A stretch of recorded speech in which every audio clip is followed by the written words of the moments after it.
Calcium कितना important है और इसे किस तरह से हमें लेना चाहिए।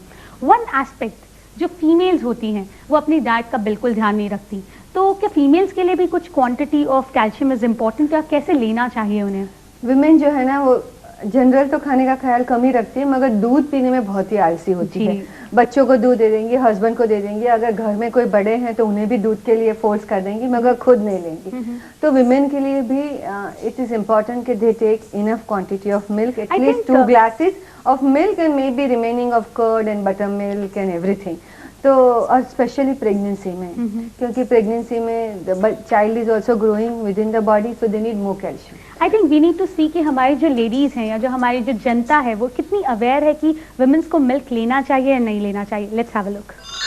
Calcium is basically a cup of milk in the morning, or rather a glass of milk, and curd. No, I don't know where calcium comes from. I think it's from my teeth or something. Calcium is good for the bones, for the teeth, and main thing is for the bones. Calcium come from milk, bananas, fruits. Calcium is most probably in a glass of milk, maybe in the night. Calcium is good for your bones, for your teeth, even for your hair. I've heard. I'm not sure. Well, it makes your bones stronger. जैसे calcium के लिए चाहिए तो जैसे potato है, आलू, उससे भी भरपूर कैल्शियम मिल जाता है। तो ये तो बात हो गई कि रिक्वायरमेंट की, हमारी बॉडी जो वुमेन्स की बॉडी होती है वो रिक्वायर करती है, दूध लेना चाहिए, कैल्शियम इनटेक उनका ज़्यादा होना चाहिए। प्रेगनेंसी के दौरान इसका जो इनटेक है इंक्रीज हो जाता है या रिक्वायरमेंट इंक्रीज हो जाता है, उसके बारे में प्लीज डिटेल्स बताइए। हाँ, आपने अच्छा सवाल पूछा, क्योंकि प्रेगनेंसी के दौरान लेडी की कैल्शियम रिक्वायरमेंट बढ़ जाती है, तो उसे 3 ग्लास तक दूध तो लेना ही है।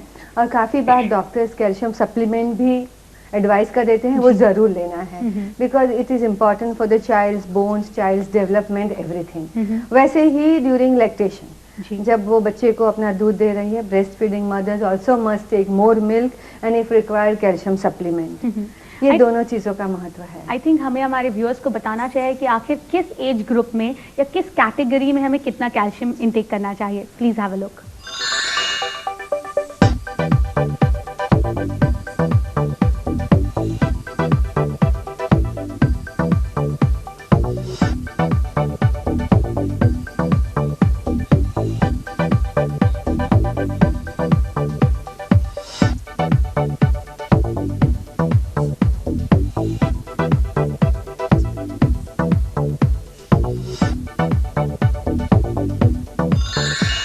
ये तो बात हो गई कि एक पर्टिकुलर एज ग्रुप के हिसाब से हमारा जो कैल्शियम रिक्वायरमेंट है वो फ्लक्चुएट होता रहता है।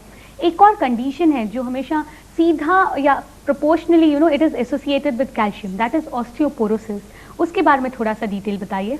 आपने अच्छा सवाल पूछा, क्योंकि काफ़ी बार ये वो होता है कि जैसे ही उम्र बढ़ती है तो फ्रैक्चर्स जल्दी से हो जाते हैं। जैसे कि थोड़ा सा गिरते हैं और हाथ की हड्डी में फ्रैक्चर हो गए, बाथरूम में नहाने गए हैं और गिर जाते हैं तो लगता है कि वो हिप बोन में फ्रैक्चर हुआ है। आप समझ सकते हैं कि जो हिप बोन है वो इतना मोटा सा बोन है, और थोड़ा सा बाथरूम में गिर गए और टूट जाए, ये पॉसिबल नहीं है, इट्स नॉट पॉसिबल। तो अभी हम डॉक्टर्स भी काफ़ी बार कंफ्यूज हो जाते हैं कि पेशेंट गिर गया उसकी वजह से उसे फ्रैक्चर हुआ या फ्रैक्चर हुआ था उसकी वजह से पेशेंट गिर गया। तो जैसे ही उम्र बढ़ती है हड्डियों में से कैल्शियम लीच होना शुरू हो जाता है, कम होना, पोरस हो जाते हैं।